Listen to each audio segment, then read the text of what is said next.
Hello dear law aspirants ലോമനൻസ് job സെക്യൂരിറ്റിയുടെ പുതിയൊരു വീഡിയോയിലേക്ക് എല്ലാവർക്കും സ്വാഗതം.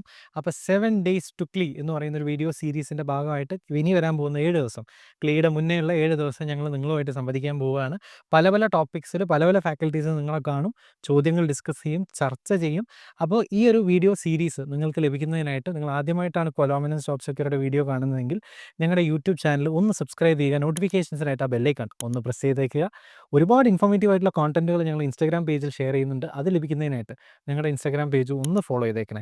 അപ്പോൾ നമ്മൾ ക്ലീയുടെ ലീഗലിൻ്റെ ചോദ്യങ്ങളുടെ ഡിസ്കഷനിലേക്ക് പോകുന്നതിന് മുന്നേ നിങ്ങളെ എനിക്ക് അറിയിക്കാനുള്ളത് ജോബ് സെക്യൂറിയുടെ ക്ലീ മോക്ക് സംഭവിക്കാൻ പോവുകയാണ്. ഇപ്പോൾ 29 മെയ് 7 മണിക്കാണ് സംഭവിക്കാൻ പോകുന്നത്.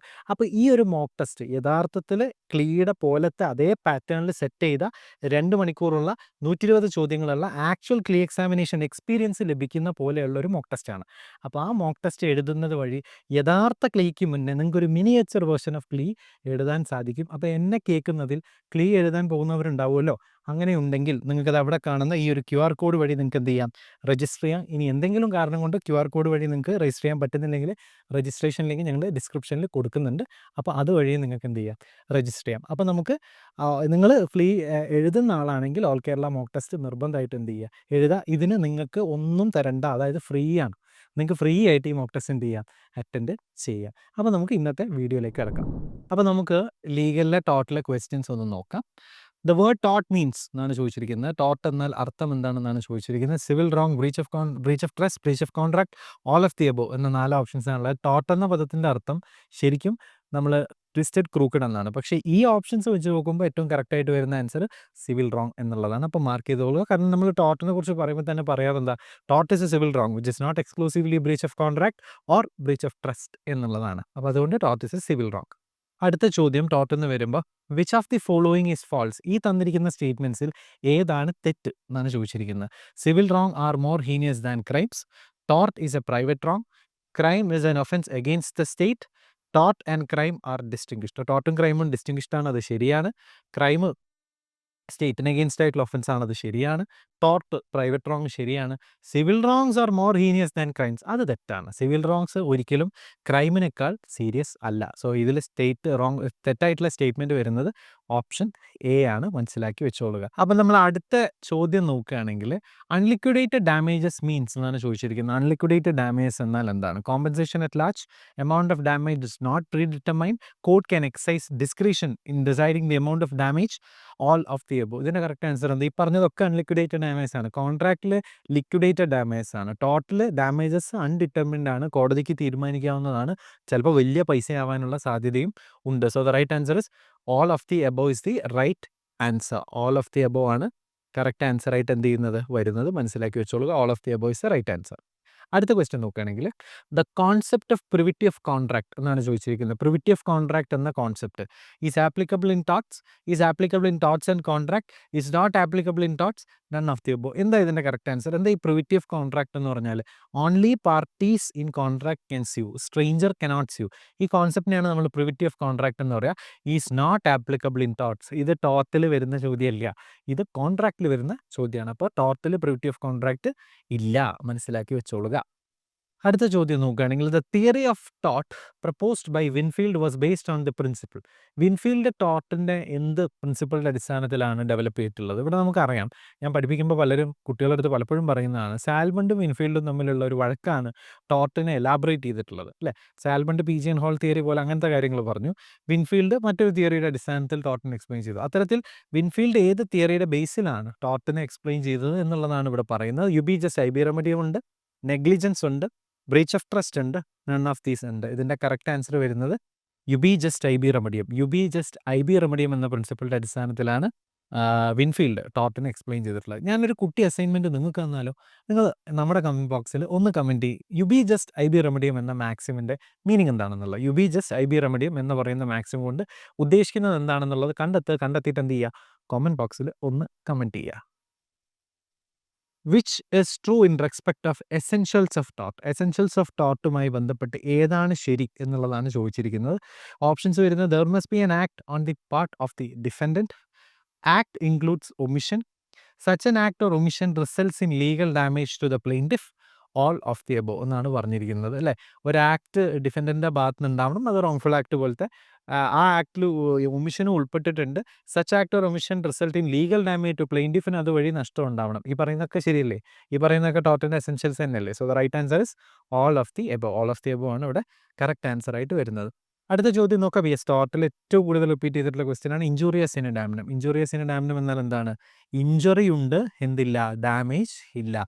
Injury to legal right without monetary loss. Monetary loss ഇല്ല, നമുക്ക് നഷ്ടം ഉണ്ടായിട്ടില്ല, പക്ഷേ ഇഞ്ചുറി ഉണ്ട്. ഇഞ്ചുറി വിത്തൗട്ട് ഡാമേജ് എന്നാണ് നമ്മൾ പൊതുവെ ഇഞ്ചുറിയസ് ഇൻ ഡാമിനത്തിന് പറയാറുള്ളത്. നമ്മൾ അടുത്ത ഒരു ക്വസ്റ്റ്യൻ നോക്കുകയാണെങ്കിൽ mental element is an essential element in most forms of എന്നാണ് പറഞ്ഞിരിക്കുന്നത്. മെൻ്റൽ എലിമെൻറ്റ് പിന്നെ ഏതിലൊക്കെയാണ് എസെൻഷ്യൽ ആയിട്ടുള്ളത് എന്നുള്ളതാണ്. ടോട്ടിൽ മോസ്റ്റ് ഫോംസ് ഓഫ് ടോട്ട്, crime, both A and B, none of the above. ഇതിൻ്റെ കറക്റ്റ് ആൻസർ എന്താണ്? മെൻ്റൽ എലിമെൻറ്റ് ടോട്ടിൽ റിലവൻ്റ് ആണോ? അല്ല, മെൻ്റൽ എലിമെൻറ്റ് എല്ലാ ടോട്ടിലും റിലവൻ്റ് അല്ല. എന്നാൽ ക്രൈമിൽ മെൻ്റൽ എലിമെൻറ്റ് വളരെ പ്രധാനപ്പെട്ട ഒരു കോമ്പണൻ്റ് ആണ്. മെൻ്റൽ എലിമെൻറ്റ് ഉണ്ടെങ്കിലേ ക്രൈം ഉള്ളൂ. അപ്പോൾ അത് മനസ്സിലാക്കി വെച്ചോളുക. അടുത്ത ചോദ്യം എന്താ? The defence of consent is available when. കൺസെൻറ്റിൻ്റെ ഡിഫൻസ് എപ്പോഴാണ് ടോട്ടൽ നമുക്ക് അവൈലബിൾ ആവുന്നത്? The act causing the harm does not go beyond the limit, when there is deliberate harm caused, when there is negligence, all of the above. എപ്പോഴാണ് നമുക്ക് consent തന്നിട്ടാണ് ഞാൻ ചെയ്തതെന്ന് പറയാൻ പറ്റുക? എന്താണോ നമുക്ക് തന്ന കൺസെൻറ്റ്, ആ ലിമിറ്റിൽ നിന്നുകൊണ്ട് ഞാൻ ആക്ട് ചെയ്യുമ്പോഴേ എനിക്ക് കൺസെൻറ്റിൻ്റെ ഡിഫൻസ് പറയാൻ പറ്റുള്ളൂ. ഇവിടെ ചോദ്യം എന്താ? കൺസെൻറ്റിൻ്റെ ഡിഫൻസ് എപ്പോഴാണ് നമുക്ക് അവൈലബിൾ ആവുന്നത്? The act of causing harm does not go beyond the limit. ഞാൻ ലിമിറ്റ് ക്രോസ് ചെയ്യാതെ, അല്ലേ, ഞാൻ ലിമിറ്റിന് അപ്പുറത്തേക്ക് പോവാതെയാണ് ഹാം കോസ് ചെയ്തതെങ്കിൽ എനിക്ക് എന്ത് ഡിഫൻസ് പറയാം? അയാൾ തന്ന കൺസെൻറ്റിനെ അടിസ്ഥാനപ്പെടുത്തിയിട്ടാണ് ഞാൻ എന്ത് ചെയ്തത്? ഹാം കോസ് ചെയ്തിട്ടുള്ളത് എന്ന് പറയാം. ഇത് ടോട്ടലിൽ തന്നെ വളരെ പ്രധാനപ്പെട്ട ഒരു ഡിഫൻസ് ആണ് കേട്ടോ, മനസ്സിലാക്കി വെച്ചോളുക. വോളണ്ടറി നോൺ ഫിറ്റ് ഇഞ്ചൂറിയ എന്ന് പറയുന്നത് he who has given consent cannot complain എന്ന മാക്സിമിൻ്റെ അടിസ്ഥാനത്തിലുള്ള ഒരു തത്വമാണ് ഈ ഡിഫൻസ് ഓഫ് കൺസെൻറ്റ് എന്ന് പറയുന്നത്. നമുക്ക് അടുത്ത ചോദ്യം നോക്കാം. Something which is not avoidable by any precautions of a prudent man. ഒരു സാധാരണ മനുഷ്യൻ്റെ, ഒരു നോർമൽ മനുഷ്യൻ്റെ, പ്രൂഡൻറ്റ് മാൻ എന്ന് പറയുന്നത് നോർമൽ മനുഷ്യൻ്റെ, അയാൾക്ക് ഒരിക്കലും ഒഴിവാക്കാൻ പറ്റാത്ത ഒരു സംഗതിനെ നമ്മൾ എന്ത് പേരിട്ടാണ് വിളിക്കുക? അതിനെ നമ്മൾ എന്ത് പേരിട്ടാണ് വിളിക്കുക? ഇൻഎവിറ്റബിൾ ആക്സിഡൻറ്റ് എന്ന പേരിലാണ് വിളിക്കുക. ഒഴിച്ചുകൂടാനാവാത്ത അപകടം. ഇപ്പോൾ ടോട്ടൽ നമ്മൾ കോടതിയിൽ ഡിഫൻസ് പറയുമ്പോൾ നമ്മൾ പലപ്പോഴും പറയുന്ന ഒരു കാര്യമാണ്, ഞാൻ മനഃപൂർവ്വം ചെയ്തതല്ല, പർപ്പസ്ഫുള്ളി ചെയ്തതല്ല, അതൊരു ഇൻഎവിറ്റബിൾ ആക്സിഡൻ്റ് ആയിരുന്നു, അതൊരു ഒഴിച്ചുകൂടാനാവാത്ത അപകടമായിരുന്നു എന്ന് നമ്മൾ പറയും. അതാണ് ഈ ഇൻഎവിറ്റബിൾ ആക്സിഡൻ്റ് എന്ന പദം കൊണ്ട് ഉദ്ദേശിച്ചിട്ടുള്ളത്. മനസ്സിലാക്കി വെച്ചോളുക. അടുത്ത ചോദ്യം നോക്കുകയാണെങ്കിൽ a circumstance that arises due to extraordinary occurrences. Extraordinary ആയിട്ടുള്ള ഒക്കറൻസ്, ഇതൊക്കെ ടോട്ടലെ ഡിഫൻസുകളിൽ നിന്ന് വരുന്ന ചോദ്യം കേട്ടോ. ആ പ്രാധാന്യത്തോടു കൂടി തന്നെ ഇതിനെ കാണണം. കാരണം ക്ലീ പോലുള്ള ഒരു പരീക്ഷയിൽ പിന്നെ ഡിഫൻസുകളിൽ നിന്ന് ചോദ്യം വരും. നമ്മൾ ഈ ചുരുങ്ങിയ സമയത്ത് എക്സാമിന് അഭിമുഖീകരിക്കുമ്പോൾ പിന്നെ നമ്മളെപ്പോഴും ശ്രദ്ധിക്കേണ്ട ഒരു കാര്യം ഏതാണ് പ്രധാനപ്പെട്ട ഏരിയ എന്ന് മനസ്സിലാക്കുക എന്നുള്ളതാണ്. അത് മനസ്സിലാക്കി ആവശ്യമില്ലാത്തതിനെ ഒഴിവാക്കിയിട്ട് തന്നെ പഠിക്കണം. അപ്പോൾ അത്തരത്തിലുള്ള ഒരു കാര്യമാണ് ഞങ്ങൾ ഈ വീക്ക് ഓഫ് ഡിസ്കഷൻ്റെ ഭാഗമായിട്ട് നിങ്ങളോട് പങ്കുവെക്കുന്നത്. അപ്പോൾ ഡിഫൻസുകളിൽ നിന്നും പൊതുവിൽ ചോദ്യങ്ങൾ നമ്മൾ കാണാറുണ്ട്. ചോദ്യത്തിലേക്ക് തിരിച്ചു വരുമ്പോൾ a circumstance that arises due to extraordinary occurrences. Extraordinary occurrence മൂലം ഉണ്ടാവുന്ന ഒരു സർക്കംസ്റ്റാൻസിന് എന്ത് പേരിട്ടാണ് വിളിക്കുക? ആരാ ഈ എക്സ്ട്രാ ഓർഡിനറി ഒക്കറൻസ് ഉണ്ടാക്കുന്നത്? നമ്മളെന്താ പറയുക? ദൈവമാണ് ഉണ്ടാക്കുന്നത്, അല്ലേ? ദൈവമാണ് പെട്ടെന്ന് വിചാരിക്കാത്തൊരു കാര്യം ഉണ്ടായത്. അതിനെ നമ്മൾ വിളിക്കുന്ന പേര് ടോർട്ടിൽ ആക്ട് ഓഫ് ഗോഡ് എന്നാണ്. ആക്ട് ഓഫ് ഗോഡ് മൂലം സംഭവിച്ചതാണ്, ഞാൻ ചെയ്തതല്ല. അതൊരു എക്സ്ട്രാ ഓർഡിനറി സർക്കംസ്റ്റാൻസ് വന്നതാ. അപ്പോൾ അത് ആക്ട് ഓഫ് ഗോഡ് മൂലം സംഭവിച്ചതാണ് എന്നാണ് നമ്മൾ പറയുക. യെസ്, അടുത്ത ചോദ്യം ടോട്ടലെ നെഗ്ലിജൻസിൽ നിന്നുള്ള ചോദ്യമാണ്. നെഗ്ലിജൻസ് എന്ന് പറയുന്ന ടോട്ടലിന് the maxim res ipsa loquitur means dash. Res ipsa loquitur എന്ന് പറയുന്നതിനെ കൊണ്ട് ഉദ്ദേശിക്കുന്നത് എന്താണെന്നാണ്. Option A the thing speaks for itself. Option B he who can't act himself cannot act at all. Option C he who does not act through another is deemed in law to do it himself. None of the above എന്നാണ് പറഞ്ഞിരിക്കുന്നത്. ഇതിൻ്റെ correct answer വരുന്നത് എന്താണ്? The thing speaks for it self. കാര്യം തന്നെ പറയുന്നുണ്ട്. ഇവിടുത്തെ പ്രശ്നം എന്താണ്, പ്രോബ്ലം എന്താണ് എന്നുള്ളത് മനസ്സിലാക്കി വെച്ചോളുക. Res ipsa loquitur means thing that speaks for itself. അപ്പോൾ നമുക്ക് അടുത്ത ക്വസ്റ്റ്യൻ നോക്കാം. Act causing damage done to prevent greater harm. Greater harm കുറയ്ക്കാൻ വേണ്ടിയിട്ട് നമ്മൾ ചെയ്യുന്ന ആക്ടുകൾ എന്ത് പേരിട്ടാണ് വിളിക്കുക? എന്നാണ് ചോദിച്ചിരിക്കുന്നത്. റൈറ്റ് ആൻസർ ഇസ് നെസസിറ്റി എന്ന പേരിട്ടിട്ടാണ് വിളിക്കുക. നെസസിറ്റിയുടെ ഭാഗമായി ചെയ്തതാണ്. മറ്റേ ഹാം അതൊരു വലിയ ഹാം അപ്പുറത്ത് സംഭവിക്കാൻ പോകുന്നുണ്ടായിരുന്നു. അപ്പോൾ ഞാൻ അത് ഒഴിവാക്കാൻ വേണ്ടി, ഒരു ഗ്രേറ്റർ ഹാം കുറയ്ക്കാൻ വേണ്ടി, അത് അവിടെ ഒരു നെസസിറ്റി ആയിരുന്നു. അത് ചെയ്യല്ലാതെ വേറെ നിവൃത്തിയില്ലായിരുന്നു എന്നുള്ളതാണ് ഉദ്ദേശിച്ചത്. ഈ ടോർട്ടിലെ നെസസിറ്റി പറയുമ്പോൾ തന്നെ ഞാൻ പറയാം, ക്രൈമിലും നെസസിറ്റി എന്ന് പറയുന്ന ഒരു സംഗതി ഡിഫൻസ് ആയിട്ട് പലപ്പോഴും നമ്മൾ കാണാറുണ്ട്. ആ നെസസിറ്റി നമ്മൾ ഒരു കേസൊക്കെ ഉണ്ട് വളരെ ഫേമസ് ആയിട്ടുള്ള. ഓക്കെ, ഞാൻ നിങ്ങൾക്ക് ഒരു അസൈൻമെൻറ്റ് തരാം. ഏതാ കേസ്? നെസസിറ്റിയുമായി ബന്ധപ്പെട്ട ക്രിമിനൽ ലോയിലെ പ്രധാനപ്പെട്ട കേസ് ഏതാണെന്ന് കണ്ടെത്തിയിട്ട് ഈ കമൻറ്റ് ബോക്സിൽ ഒന്ന് കമൻറ്റ് ചെയ്തേക്ക് കേട്ടോ. നമുക്ക് അടുത്ത ചോദ്യം എന്താണെന്ന് നോക്കാം. Yes, the damage that occurs or results from an act authorised by legislature attracts dash as a defence. Legislature പറഞ്ഞൊരു പണി ചെയ്യാൻ വേണ്ടി പോയി, അതുമൂലം മറ്റൊരാൾക്ക് നഷ്ടം ഉണ്ടായി. അപ്പോൾ മറ്റേ പുള്ളി കേസ് കൊടുക്കുമ്പോൾ നമ്മൾ കോടതിയിൽ എന്ത് ഡിഫൻസാണ് പറയുക? നമ്മൾ പറയുന്ന ഡിഫൻസ് എന്താ? Statutory authority. ഞാൻ സ്റ്റാറ്റ്യൂട്ട് നൽകിയ അധികാരത്തിൻ്റെ അടിസ്ഥാനത്തിൽ ചെയ്തപ്പോൾ മറ്റേയാൾക്ക് ബുദ്ധിമുട്ടുണ്ടായതാണ്. അപ്പോൾ എന്നെ ശിക്ഷിക്കരുത്, എൻ്റെ മേൽ ടോർട്ട് വരരുത്, എന്നോട് കോമ്പൻസേഷൻ കൊടുക്കാൻ പറയരുത്. ഞാൻ സ്റ്റാറ്റ്യൂട്ട് നൽകിയ അധികാരമാണ് എക്സൈസ് ചെയ്തിട്ടുള്ളത് എന്നാണ് പറയുക. സോ അതിൻ്റെ കറക്റ്റ് ആൻസർ എന്താ? The damage that occurs or results from an act authorised by legislature attracts statutory authority as defence എന്നാണ് പറഞ്ഞു വരുന്നത്. അടുത്ത ചോദ്യം നോക്കുകയാണെങ്കിൽ, the authority given by the statute may B.